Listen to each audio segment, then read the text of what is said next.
casas, gente que trabaja, horas que se pasan.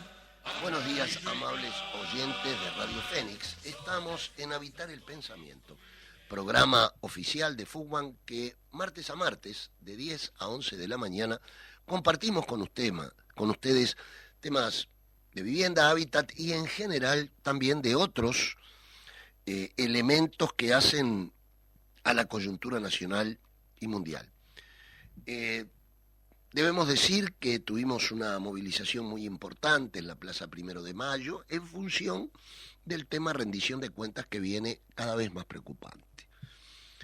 Estuvimos el viernes pasado en la Comisión de Presupuesto y Hacienda del Palacio Legislativo, en el sector senadores, que es la comisión que trata la rendición de cuentas, que como ustedes saben, el Poder Ejecutivo lo elevó a diputados, salió por mayoría, y ahora pasa al Senado. Bueno, ahí planteamos toda la problemática, entre ellos, uno de los temas que le planteamos a los senadores que estaban allí presentes, es que la gran olvidada de esta rendición de cuentas y de las anteriores de esta administración ha sido la vivienda. Sin duda que la vivienda sigue como uno de los problemas más grandes que tiene el presupuesto nacional en detrimento de la misma. Es decir, uno escucha a veces desde el oficialismo hablar de que se va a construir, de que no se va a construir, de que se va a construir con madera, de que esto, de que lo otro, pero lo real es que increíblemente, y esto es interesante para que se escuche con atención y voy a tratar de ser lo más pedagógico posible a los efectos de que comprenda el oyente lo que voy a decir. Increíblemente, el programa que está construyendo es el cooperativismo de vivienda por ayuda mutua. ¿Por qué? Bueno, debido a la poca ejecución de los otros programas de vivienda es que nosotros estamos construyendo. Esto habla muy mal de la ejecución presupuestaria de los planes que siempre quieren inventar el agua tibia. Entonces inventaron el proyecto Entre Todos, que tiene 200 viviendas en ejecución. Es un fideicomiso para pobres, como yo digo, frente a la ley de vivienda promovida. Entonces estuvimos allí, como les comento, les planteamos que la gran olvidada en esta rendición, entre otros, fue la vivienda. Este miércoles, mañana, haremos lo que nosotros llamamos una intervención urbana frente al Ministerio de Economía y Finanzas, donde allí tendremos la palabra de otras organizaciones de vivienda amigas que le plantearemos frente al Ministerio la importancia de los puntos reivindicativos de Fugman, entre ellos, a la cual Arbeleche no se puede hacer que no sabe, cuando se exonera del IVA en los materiales de construcción a la industria de la construcción bajo la sombrilla de la ley de vivienda promovida. Y las cooperativas de vivienda tenemos que pagar el IVA en los materiales de construcción. Algo ridículo, pero así es la situación. Entonces mañana vamos a estar ahí, vamos a hacer una intervención urbana, un acto y concentración, como tantas veces Fugman, porque el reclamo debe estar en forma permanente, al igual que la propuesta, porque el movimiento popular se caracteriza por eso, por reivindicar en sus puntos los temas que cree que no han sido contemplados y también hacer propuestas. En ese marco, la agenda del país, se instala la intervención de una clase, de la clase trabajadora, en la sociedad en su conjunto, con el tema del plebiscito por la reforma de la seguridad social. Esto es un elemento importantísimo, es decir, por más que se trate de denigrar al movimiento sindical, que se lo estigmatice, etcétera, etcétera, nuevamente los trabajadores y las trabajadoras colocan un tema central para el país, como es el de la reforma jubilatoria. Hubo muchos comentarios, que la votación... Nunca vi tanta gente preocupada por la votación del movimiento sindical. Nunca vi. Estaban muy preocupados, que eran pocos, que eran más, que eran menos, que esto representan a... Por favor, no digan estupideces, porque ya a esta altura rozan la inteligencia de nuestra gente. Uno puede ganar una votación por un voto o por dos. Cualquiera que haya estado en una asamblea, en una reunión de barrio, en un club deportivo, cuando hay una asamblea, y se vota y se gana por un voto o por dos. Que no es este el caso, además. Y para eso, hoy invitamos en nuestro programa a Gerardo Rodríguez, dirigente de la Federación de ANCAP y además integrante del secretariado ejecutivo del PICNT. Buen día, Gerardo. Hola, buen día, Gustavo. Muchas gracias por la invitación. Un saludo grande, un abrazo a todos los compañeros y las compañeras de fútbol. Gracias, Gerardo. Y también nos prometió que podía venir un poco más tarde porque tenía otras actividades con respecto al Consejo de Salario, el compañero Somaruga, representante del SINTEP y también integrante del secretario ejecutivo. Pero comenzaremos con un amigo de la casa como es el compañero Gerardo. Yo voy a ser un poco, Gerardo, de abogado del diablo. Sobre todo colocando algunas cuestiones que he escuchado de gente que no esperaba y de otros que siempre espero. Entonces, ¿qué es esto de que el movimiento sindical, con el plebiscito, utilizan un término interesante? Le van a expropiar los ahorros a la gente que está en la AFAP.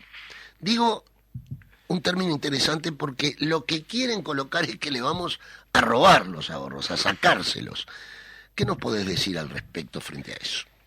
Te agradezco la pregunta, Gustavo, y me gustaría, si se quiere, contextualizar este tema. Perfecto. ¿No? Lo que está haciendo el movimiento sindical y el conjunto del campo popular, porque exacto, la FUCBAN se sumó a esta iniciativa. Estoy seguro que muchísimas organizaciones del campo popular lo van a hacer. ¿Qué es lo que estamos proponiendo? Una enmienda constitucional. ¿Qué es la Constitución? Es, digamos, la superestructura jurídica que sostiene un modelo de sociedad, que se corresponde, digamos, con un sentido común democrático, en nuestro caso, hija de su tiempo, del año 67. Uh-huh. Es decir, ese conjunto de normas que tiene como eje estructurante la propiedad privada y que nosotros no hemos cambiado a lo largo de los años, le estamos diciendo al pueblo, el movimiento sindical le ofrece al pueblo, bueno, empezar a cambiar esa constitución burguesa por una constitución popular, digamos, ¿no? Uh-huh. Claro que esto no va a la raíz de la cuestión, porque no estamos proponiendo, es decir, yo sería partidario de proponer una Asamblea Nacional Constituyente para discutir una nueva Constitución, ¿no? Pero cuando se dice que esto no es un tema para la Constitución, yo me pregunto, si las y los ciudadanos de este país no podemos poner en la Constitución a qué edad nos queremos jubilar, o por lo menos generar el derecho para jubilarnos, si no podemos poner que las jubilaciones y pensiones más sumergidas que pasan hambre, hay que decir la verdad, acá con 17.000 pesos por mes pasas hambre. Si no podemos intentar mejorar las jubilaciones de vergüenza, indignas de este país, si no podemos decir nosotros queremos un sistema de seguridad social robusto que elimine el lucro, porque queremos un sistema de seguridad social solidario y justo, ¿qué es lo que podríamos poner en la Constitución?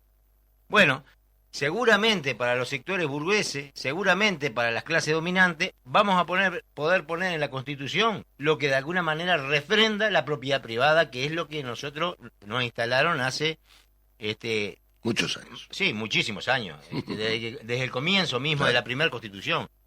Bueno, justamente en un camino que yo creo que es una primera etapa hacia una reforma profunda de la Constitución, donde se vean consagrados derechos para la y los ciudadanos de este país, nosotros lo que proponemos es justamente luchar por esos derechos. Claro, nos estamos enfrentando a un enemigo muy poderoso, y bueno, y van a salir con todo. Esto es simplemente una muestra. Yo creo que hay que dar el debate, hay que, con muchísimo respeto, salir a debatir. También se ha dicho que no es momento. Bueno, nosotros no estamos de acuerdo con eso, porque en realidad el movimiento popular lucha por la transformación profunda de la sociedad en el sentido y en la orientación y en el rumbo de mayores derechos para los trabajadores y las trabajadoras. nosotros no tenemos prioridades dependiendo de los ciclos electorales, tenemos necesidades de nuestro pueblo y luchamos permanentemente por las necesidades de nuestro pueblo. No andamos mirando en el calendario qué día caen las elecciones, sino que nos organizamos colectivamente para luchar por los derechos de la clase trabajadora. Claro, no somos tampoco tontos, hay que tener en cuenta, no es lo mismo, digamos, la derecha, la ultraderecha o la izquierda o el centro izquierda, perdón. Pero no está, digamos, dentro de un cálculo que tenga que hacer la clase trabajadora. La clase trabajadora resuelve con su democracia sindical, que es la democracia de todos lados. Nosotros levantamos la mano y votamos, y el que gana, gana, y el que queda en una situación minoritaria se encolumna detrás del que ganó. Eso ha pasado históricamente. Es parte, digamos, de la riqueza de nuestro movimiento sindical y también de la unidad en la diversidad. Por tanto, ya no hay nada. Es decir, nosotros tuvimos una primer votación donde hubo una correlación de fuerza, si se quiere, bastante pareja, con una mayoría para la iniciativa que tenía ATCS del plebiscito, pero luego trabajamos concienzudamente para construir una mayoría más robusta, para confluir en una sola papeleta. Nosotros sabíamos que si presentábamos al pueblo 2 papeletas iba a ser una debilidad muy grande. Trabajamos y con la premisa de hacer cumplir la resolución que había tomado la mesa el 10 de agosto, sin sacar ni un punto ni una coma de los puntos que había llevado a TCS, tratar de que la otra propuesta de plebiscito, porque hay que recordar que había 2/3 de los sindicatos que estábamos de acuerdo en el plebiscito, lo que teníamos algunas diferencias en el contenido. Hicimos ese esfuerzo y en la última mesa terminamos votando 44 votos a favor, 10 en contra y 4 abstenciones, lo que nos da una fortaleza diferente para salir ahora, junto con todo el campo popular, a dar esta batalla, ¿no? Bien, yo creo que contextualizaste bien el momento, pero quiero la respuesta a que acá se está diciendo con mucha fuerza de que ustedes, es decir, que al trabajador que hoy está en la SAFA le va a desaparecer la plata. Bueno, la ustedes se la van a expropiación. expropiar. A ver, La papeleta dice a texto expreso a ver. que se crea un fideicomiso y que todos los aportantes, digamos, se crea todo el dinero de la SAFAP y las inversiones pasan a ese fideicomiso, y que el fiduciario, que es decir, nosotros habíamos propuesto que fuera el Banco República. Luego, en la construcción de esta papeleta, digamos, unitaria, se dejó establecido que el fiduciario fuera una figura pública. Estoy buscando en la redacción para leerlos textualmente. Lo que tiene que ver con el fideicomiso. Dice, porque también esto, cuando empezamos a escuchar esos rum, nosotros, la discusión sobre la papeleta, que había elaborado ATCS, era rigurosamente estricta en los detalles. Tenía más de 5 páginas. Luego se dejaron cosas de lado, pero en esa cosa que se dejaron de lado no era que no hubiesen seguridades ni garantías, sino que no podías hacer una papeleta de una extensión muy larga. Pero dice así: el fiduciario, que vendría a ser el Banco República o una figura de ese tipo, deberá ser una persona pública y administrará las inversiones vigentes hasta que el plazo de las mismas se extinga. Y asimismo, en otro párrafo dice: el Banco de Previsión Social establecerá una comisión especializada en la transición con el cometido exclusivo de ordenar y conciliar los aportes individuales, respetando y garantizando el derecho de los aportantes a la trazabilid'ad de sus aportes a lo largo de su periodo de actividad, así como la no pérdida de derechos o beneficios consagrada en la disposición transitoria B'. ¿Qué quiere decir esto? Hoy vos tenés plata en la AFAP, yo tengo plata en la AFAP, y te llega un estado de cuenta, dice Gerardo Rodríguez, X cantidad de dinero. Pero si quiero ir a República AFAP a retirarlo, no me lo dan. Ese dinero no me lo dan. Bueno, eso mismo va a pasar, pero con un fideicomiso. Va a decir Gerardo Rodríguez, X cantidad de dinero, y yo voy a poder hacer la trazabilidad de ese dinero hasta el día que me jubile. Tampoco la voy a poder retirar, como no puedo retirarlo ahora de la SAFAP. ¿Qué pasa si Gerardo Rodríguez se muere? Bueno, en el caso de la SAFAP queda para su esposa o...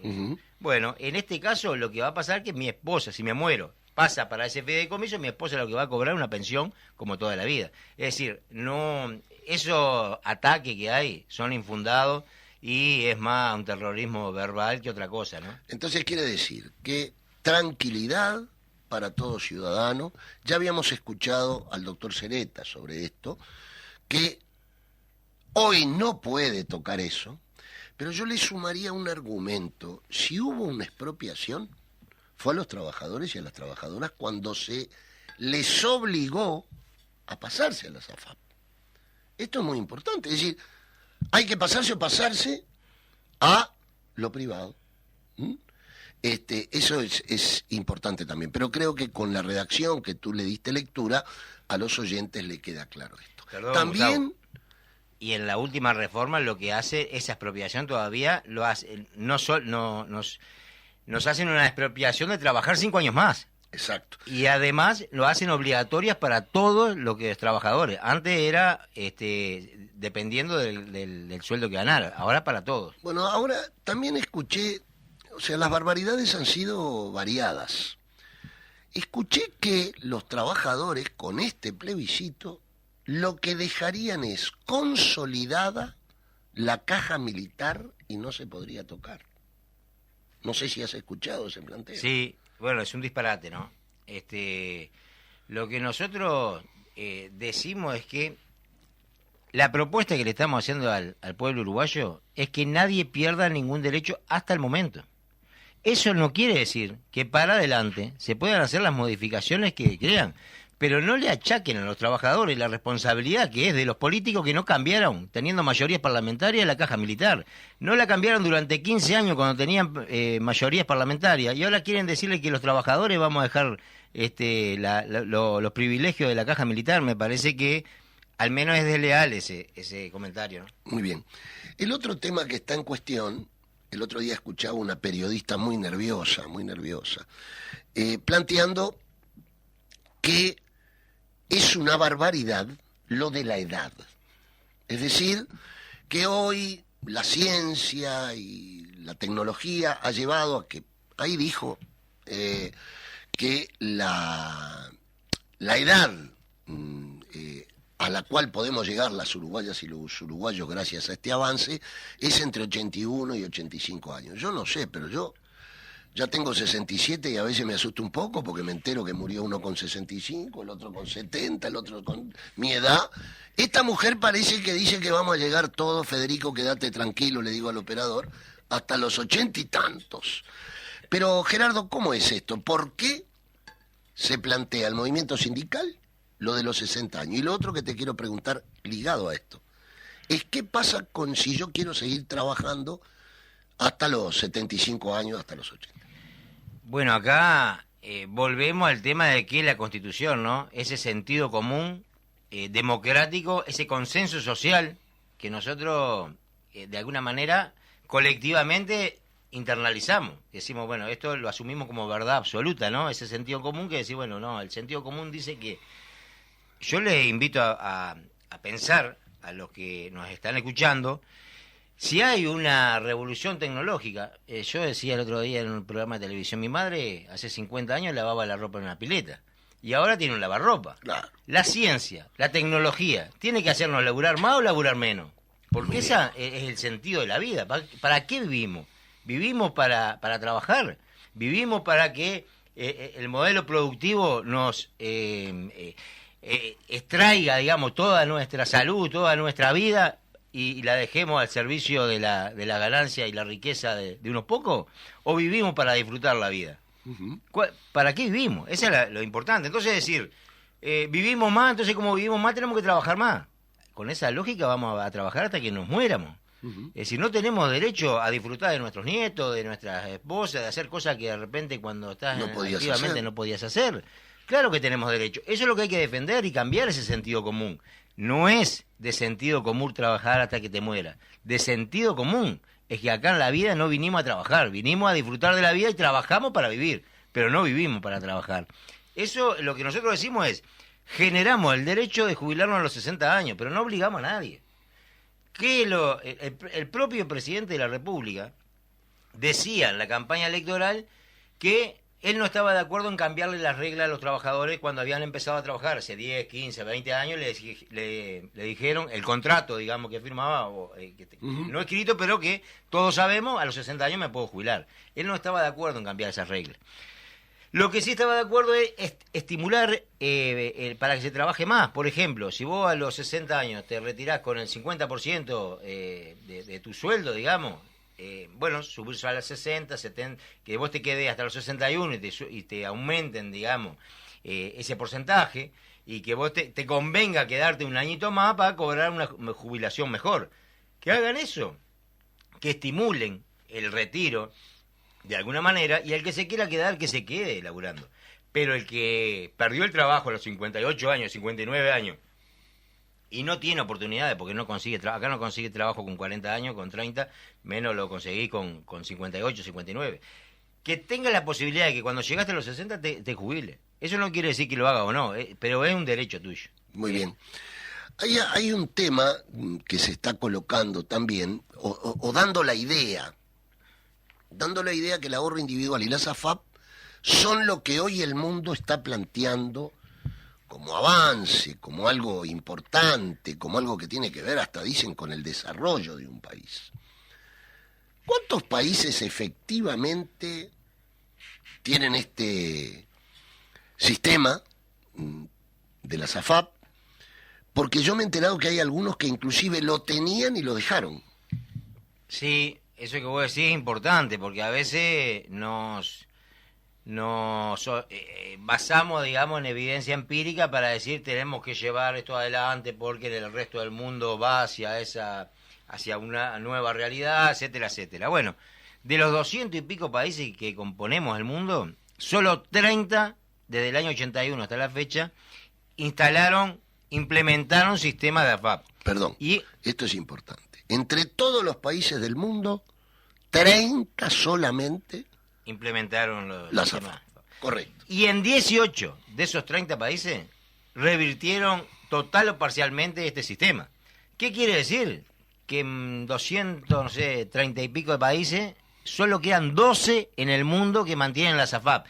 Y lo más increíble es que de los 30 que probaron, 18 echaron para atrás. Nosotros vamos, digamos, a contracorriente de lo que hace el resto del mundo, y sobre todo los países que probaron y dijeron, no, esto no camina. Bueno, justamente, acá en el Uruguay lo que nosotros queremos es volver a un sistema de seguridad social que sea solidario y que mejore lo que tenga que mejorar. Porque, ojo, acá hay una cosa que es bien importante. Nosotros lo que vamos a proponer son las bases, los pilares, digamos, de un nuevo sistema de seguridad social que tiene que atender una integralidad que va desde la primera infancia hasta el día que te jubilás. Ahora, eso va a ser resorte, porque esto también se ha planteado como contrapuesto, el tema de que no, nosotros si ganamos el gobierno el 1 de marzo vamos a convocar un gran diálogo nacional para construir un sistema de seguridad robusto, etcétera, etcétera. Nosotros no nos oponemos a eso. Lo que decimos es, nosotros vamos a ir a ese diálogo, pero con un punto de partida que garantice derechos. Esos derechos es que me pueda jubilar a los 60 años, que las jubilaciones mínimas no sean las que tenemos hoy, sino que se mejoren, las 150.000 jubilaciones sumergidas, y que se elimine el lucro de las AFAP. Sí, y hay un tema que a mí me preocupa con respecto a esto que se está planteando, sobre todo desde filas del Frente Amplio, que dicen, bueno, como al ser gobierno, ¿no? Al ser gobierno del Frente Amplio va a convocar a este diálogo social, cosa que estaría muy bueno, como tú decís. Ahora, esto es como que yo diga lo siguiente. Voy a viajar a Europa el mes que viene si saco la grande. ¿No es cierto? Es decir, ¿quién puede asegurar que las elecciones las gana el Frente Amplio? Yo creo que en este país, siendo objetivo, hay dos grandes mitades. ¿Podrá ganar una o podrá ganar la otra. Pero que los trabajadores tengan que apostar a eso, me parece, por lo menos poco serio, me parece a mí, ¿no? Es decir, porque no se le puede decir a una organización popular, espera que pase tal cosa. Si no, los trabajadores no tendríamos las 8 horas. Imagínate si le hubiéramos dicho a la clase obrera a fin del siglo XIX, principio del XX, esperen a que gane un gobierno de ustedes o algo así para tener las 8 horas. Entonces, eso me parece que no corresponde. Una cuestión, cuando tú hablas de la Constitución, me parece que es importante que hay artículos en la Constitución, como por ejemplo la exoneración a los colegios privados.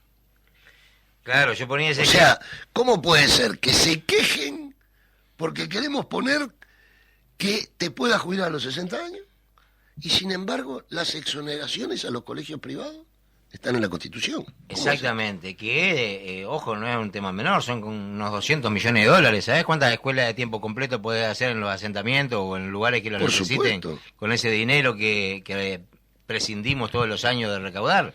Y eso está en la Constitución. ¿Por qué? ¿Y por qué para eso está bien? No lo ponemos en cuestión y poder jubilarnos a los 60 años sí. Bueno, porque el sentido común es un sentido común liberal y burgués que de alguna manera consagra derechos para los privilegiados.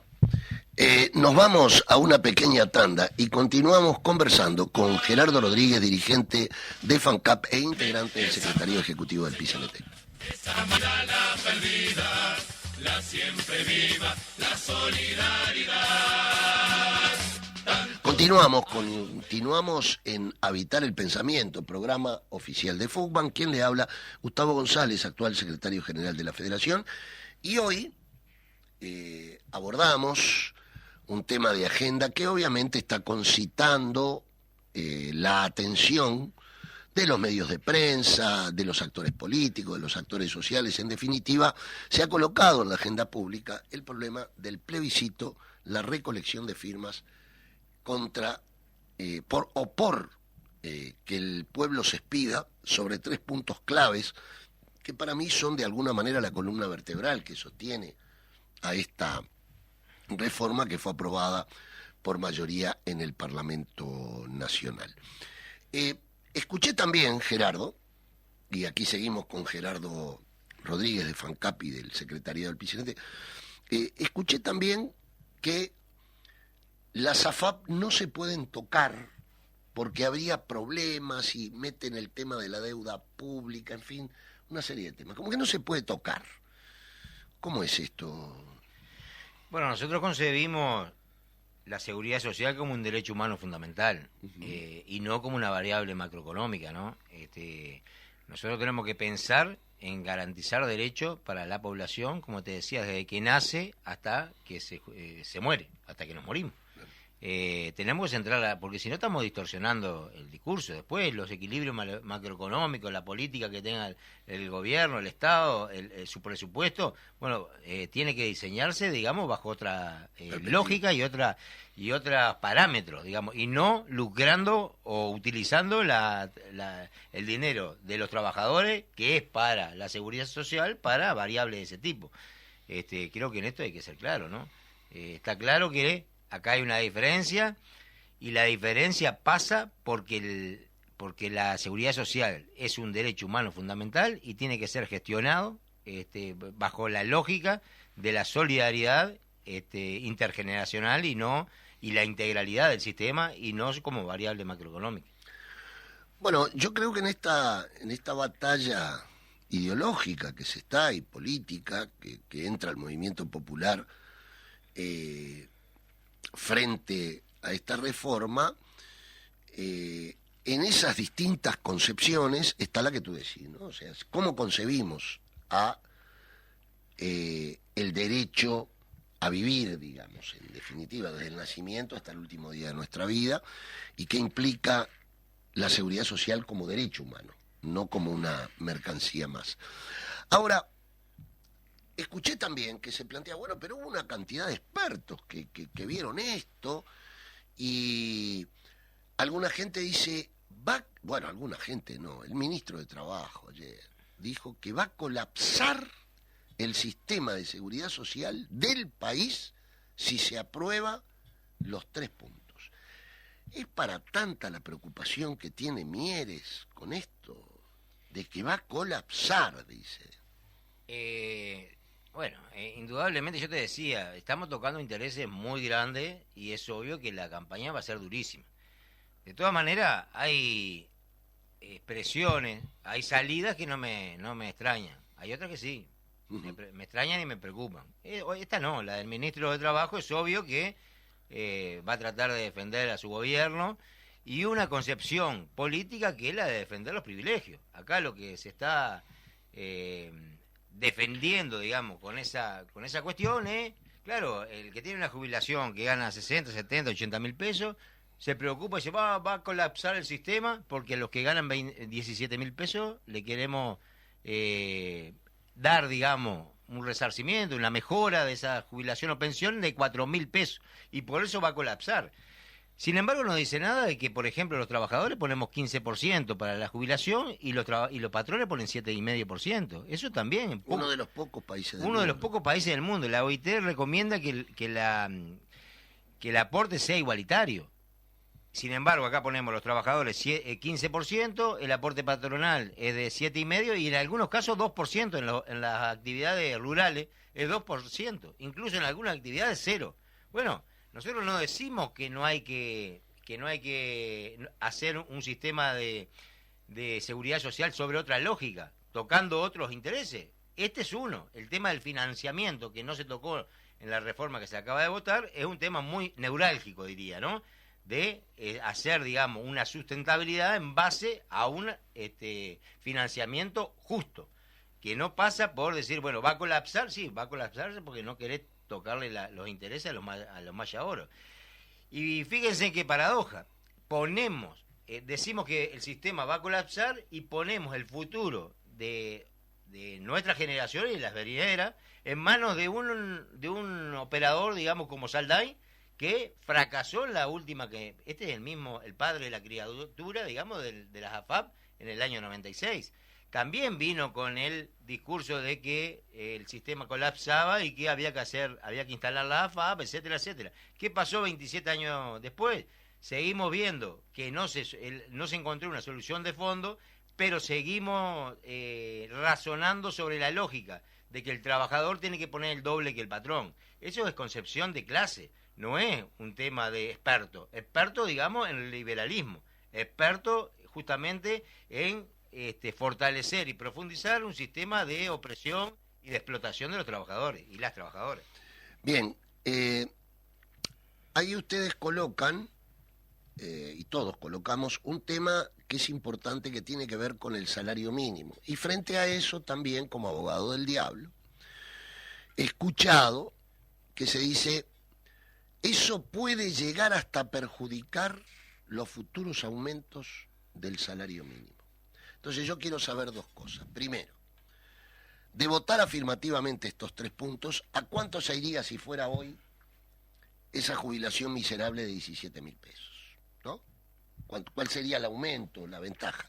Y lo segundo, a partir de allí, ¿cómo se va a calcular las jubilaciones futuras? Bien. De las más sumergidas, me refiero. El tema es las jubilaciones y pensiones que hoy ganan 17 mil pesos pasarían a ganar 21 mil pesos. Pero en el caso que prospere esta iniciativa, cambia todo el sistema. Por ahí ya salieron a dar cifras de que serían 500.000 las jubilaciones y pensiones que se elevarían y esto haría colapsar el sistema, bueno, etcétera, etcétera. Lo primero que hay es darnos cuenta de que son cientos de miles que estamos condenando al hambre, ¿no? Y ahí, como sociedad, tenemos que... Esto nos tiene que interpelar como sociedad. Ahora, ¿qué costo tiene eso? Bueno, no son 1.100 millones de dólares, como dijeron por ahí. Son 508 millones de dólares. Es mucho dinero, sí, es mucho dinero. Pero hay una cosa. ¿Qué pasa en el nuevo sistema? Hay 1.200 millones de dólares por año que hoy van de los trabajadores a las AFAP. Y eso no, en lugar de ir a las AFAP, entraría en el BPS. Es decir, no solo tendría para para mejorar, digamos, las jubilaciones y pensiones más sumergidas, sino que me daría para sostener y darle sustentabilidad al sistema. Pero además, si a esto le agregamos los 1.200 millones de dólares que no van a la AFAP, irían al BPS, le agregamos lo que estábamos hablando del financiamiento, bueno, ahí tenemos un cambio esencial, sustantivo, en lo que tiene que ver con el sistema, ¿no? Sí, entonces también se disipan estas grandes dudas que están colocando, haciendo este tipo de terrorismo, de que la caja militar quedaría consolidada, de que el salario mínimo de los trabajadores se veía perjudicado, que la ciencia dice que hay que seguir trabajando, etcétera, etcétera. Gustavo, sí. Te interrumpo porque no dale, contesté dale. una parte de tu pregunta. Esto que dicen, bueno, si equiparamos la jubilación mínima con el salario mínimo, corremos el riesgo que después venga un gobierno y nos aplaste el salario mínimo y impacte en todos los trabajadores. Bueno, esto es un bolazo también. Porque no nos olvidemos que en el año 89 hubo una enmienda constitucional que asoció los ajustes de las jubilaciones con el salario medio, con el índice medio de salario. También podrían haber dicho, no, eso es contraproducente porque va a hacer una presión a la baja del índice medio de salario, y eso no ocurrió. ¿Qué ocurrió desde que se votó eso? Que las jubilaciones tuvieron una mejora sustantiva. Bueno, lo mismo va a pasar en este caso. Simplemente que, como te decía, esta campaña va a ser dura y, bueno, vamos a tener que ir desmontando toda esta terrorismo que se hace, digamos, para desacreditar. Porque, ¿qué pasa? No hay argumentos válidos para ir contra la propuesta. Es muy fácil la propuesta. ¿Estás de acuerdo en generar el derecho de trabajar, de jubilarte a los 60 años o no? Como no tenés cómo refutar eso, porque nadie le va a decir, no, yo quiero que trabajar hasta que me muera. Nadie va a decirlo. Entonces se tiran, se vuelcan, duda, se hacen falsas, digamos, argumentos. Claro, para entreverar la cosa. Bien. Con respecto a este tema, entonces, quedan claros los 3 puntos. Siempre que se consulta con la firma, no se está votando. Esto también hay que aclararlo, porque están diciendo, no, con la firma lo que estamos dando como ciudadanos es la posibilidad de ir a una votación. Esto tiene que quedar claro. Por lo tanto, yo creo que nuestro pueblo tiene un sentido democrático importante y creo que la gente va a firmar independientemente de lo que después vote. Eso es el segundo tiempo de este partido, digamos, ¿no? Si habláramos de fútbol. Ahora bien, hay un tema que me parece sustantivo y que es de qué forma, lo más pedagógico posible, podemos explicar estos temas. Porque como tú bien decís, y tú has sido muy claro al respecto, se va a entreverar la baraja. No puedo entender, lo que yo no puedo entender es aquel que dice, yo estoy contra la AFAP, estoy contra la reforma que se aprobó por mayoría, pero no estoy a favor de un plebiscito. Eso no lo puedo entender, me cuesta. O estás a favor o estás en contra. Lo otro, he escuchado que hay muchos que van a perder si caen las AFAP. Estamos hablando, ¿tú tienes idea del monto de las jubilaciones que supuestamente perderían? El 98% no perdería el 2%, y no perdería, porque en la ¿Que cuánto iniciativa... gana ese 2%?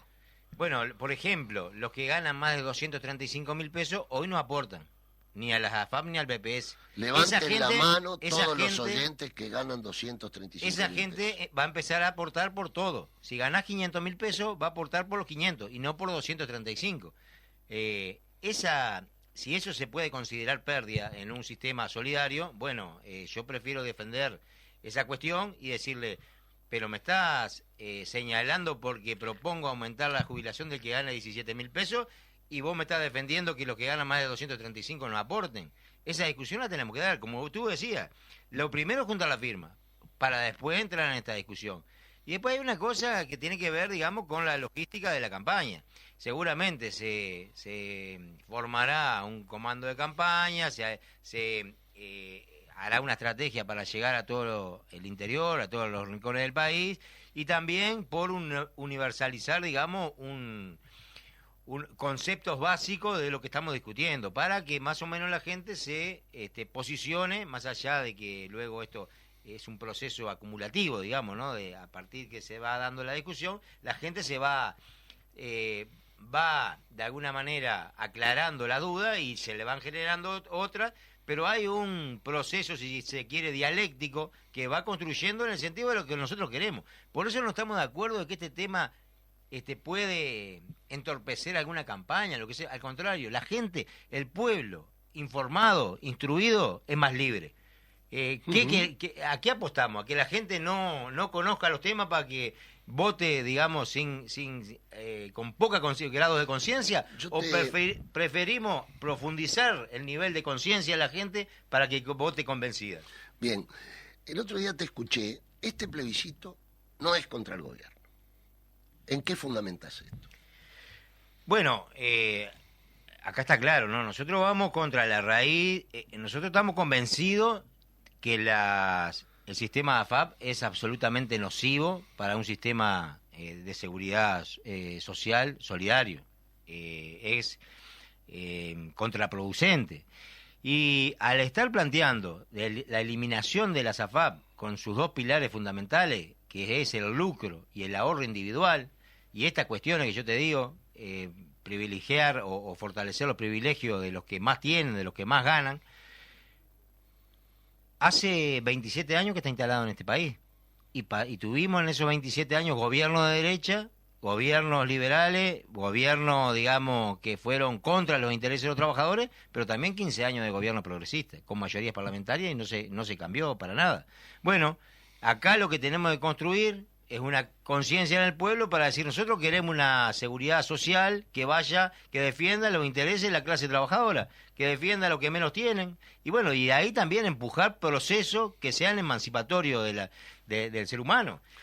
Generar la conciencia de decir, nosotros no vivimos para trabajar, y eso no quiere decir que seas un vago. El tema es que yo tengo que trabajar para vivir, para tener mi vivienda, sí, para tener mi además, derecho, pero no tengo que morirme trabajando. Sí, y otra cosa que no podemos hacer es tabla rasa con los oficios, ¿no? Obviamente que, primero, hay un mínimo porcentaje de la población mundial, que trabaja en lo que le gusta. Que hay una diferencia. Si tú trabajas en lo que te gusta, si tú trabajas, como la inmensa mayoría de la población, bueno, conseguí un laburo que no me gusta, pero como me tengo que sostener mi vida, me meto en ese laburo. Esa es una realidad. Es decir, por ejemplo, decir el otro elemento que es clave en relación con esto es si me quedo sin laburo a los 58 años. ¿Alguien puede creer de los oyentes que es fácil conseguir un trabajo a los 58 años de edad? Esto está comprobado de que no es así. Entonces, en este marco, yo creo que la racionalidad está del lado del plebiscito. La racionalidad. Y además que es una propuesta profundamente democrática. Nosotros queremos que se garantice que te podés jubilar a los 60 años, pero si vos querés trabajar hasta los 80, podés hacerlo. Déjame complementar la respuesta anterior que me quedó sin hacerlo. Esta no es una iniciativa contra el gobierno, sino que a favor de la gente, a favor de los derechos de la gente. Y nosotros lo que queremos marcar en un proceso de diálogo por una seguridad social solidaria, los conceptos, los principios rectores de una seguridad social solidaria. Queremos construir, digamos, las bases para lo que pretendemos que venga de futuro, ¿no? Por eso a veces ahí voy a hablar a título personal, me rechina un poco cuando dicen vamos a volver, como si fuera un cántico de tribuna. ¿Vamos a volver a qué? Porque el vamos a volver me puede llevar a cosas que se lograron, pero también me puede llevar a muchas cosas que no se cambiaron. Y ahí no me puedo olvidar, y ustedes lo saben mejor que nadie, el tema del 5%, claro, el tema de los 200.000 uruguayos en asentamiento. Bueno, queremos construir lo nuevo, no volver a ningún lado. Esto que vos decís es fundamental, es lógico, es de sentido común. Yo llego a los 60 años y estoy cómodo en mi trabajo, nadie lo va a obligar. Y esa persona va a decir, yo estoy bien, me siento bien.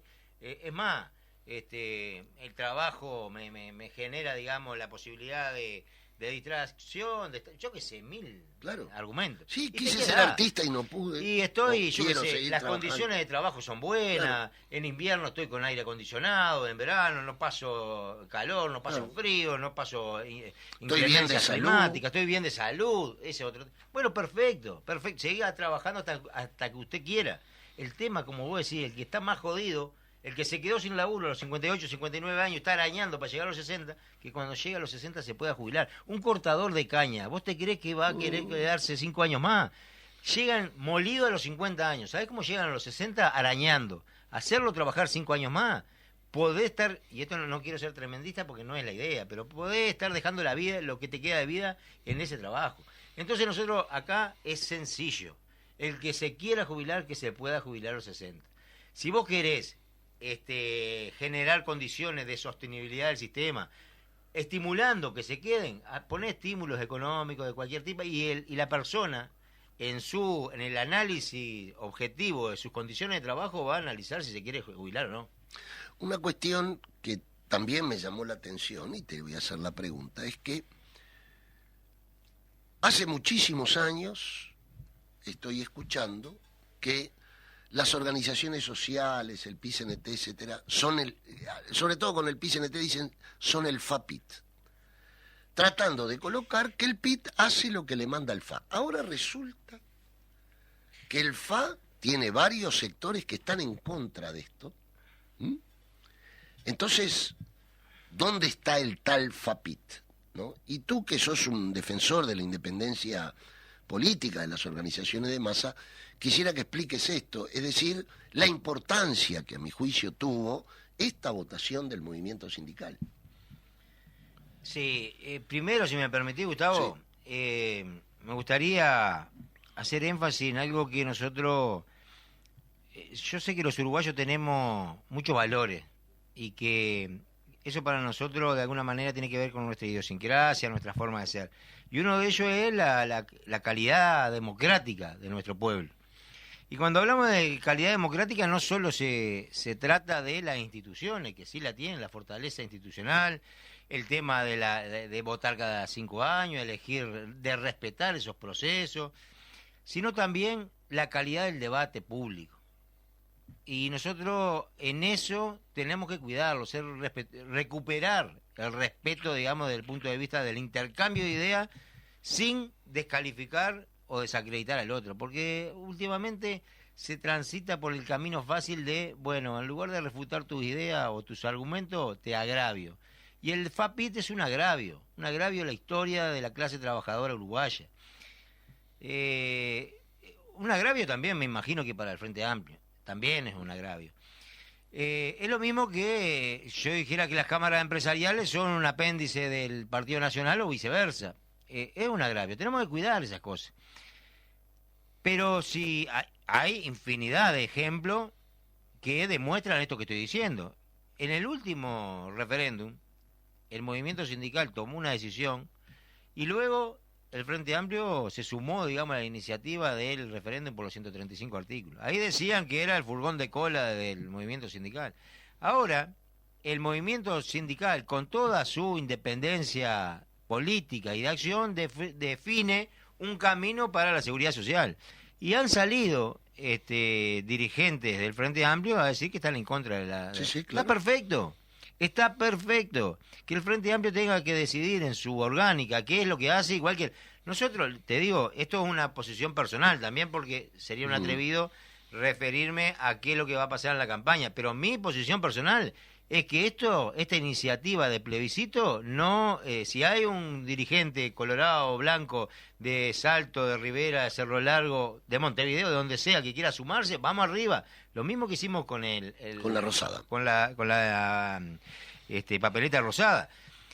¿Por qué? Porque esta es una iniciativa del campo popular, del movimiento sindical, del movimiento cooperativo. Bueno, perfecto. Nosotros no tenemos, tenemos total independencia política para expresarnos. Y si mañana hubiese una iniciativa de un partido político y nosotros la queremos acompañar, la acompañamos. Y si no la queremos acompañar, no la acompañamos. Pero esto tiene, es la esencia.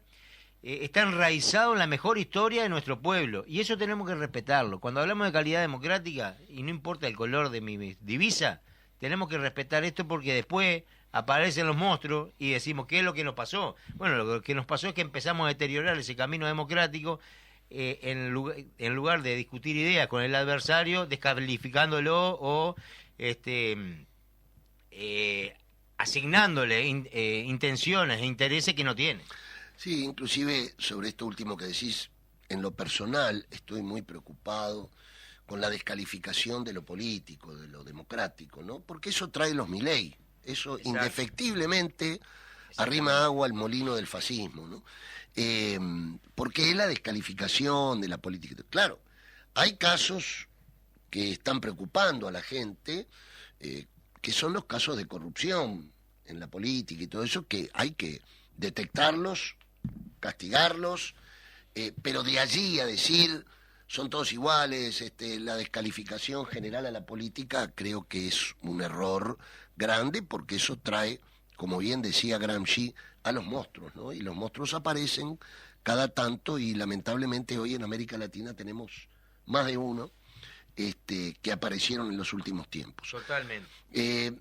Gerardo, te agradecemos mucho el haber estado con nosotros en un momento como este. Creo que ha sido muy claro y como siempre tú sabes que las puertas y los micrófonos de Habitar el Pensamiento están a la orden. Yo quiero un saludo tuyo y después terminar con una breve reflexión. Bueno, muchísimas gracias por la invitación, la verdad que la pasé muy bien, como siempre que estamos por esta casa. Y bueno, repetir el saludo grande, el abrazo fraterno a todos los compañeros y compañeras de la FUCBAN que digo, nos llena de orgullo, digamos, a nuestro pueblo en cada movilización. Es impresionante el compromiso, el involucramiento de su gente. Hace poquitos días teniendo una marcha preciosa que terminó en la Plaza 1 de Mayo. Bueno, la verdad que nos sumamos todos a la consigna de luchar hasta vencer. Y bueno, fuerza compañeros y compañeras. Muchas gracias, Gerardo. Bueno, yo hoy quiero terminar el programa con algo, una cifra que me preocupó muchísimo. Hemos hablado en más de una oportunidad sobre la problemática de la vivienda y la gente en situación de calle en nuestro país, que es cada vez más alarmante. Y el otro día escuché un informe educativo acerca de que hay muchas y muchos compañeros, lamentablemente, que han salido de presidios, de la cárcel, y están en situación de calle. No todos, por supuesto, porque a mí no me gusta estigmatizar, pero siempre hay derecho a la reconciliación y a que la gente pueda mejorar. Ahora, a nivel educativo, el 53% de la gente que está en situación de calle en el país es analfabeta. Esto me parece que es una cifra que debe interpelarnos como sociedad, porque nos llenamos la boca diciendo que no hay analfabetismo en el país. No, en el país hay un 1,1% de analfabetismo, pero en estos sectores, y el estudio es muy profundo, y dice también que lamentablemente son los que tienen peores condiciones en la vivienda, peores condiciones en la educación y peores condiciones en el trabajo. Entonces, me parece que eso será tema para discutir el martes que viene, porque vamos a traer ese estudio, vamos a ser acompañados también por la doctora y compañera Valeria España, donde hablaremos de ese tema, hablaremos de los migrantes también que hay en nuestro país, que está cambiando hasta el fenotipo de los uruguayos.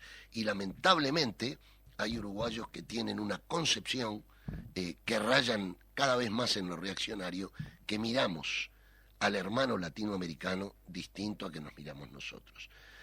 Ojalá podamos seguir siendo un pueblo de puertas abiertas, porque la humanidad no tiene patria. Nos vemos el martes que viene, 10 de la mañana, en Habitar el Pensamiento, programa de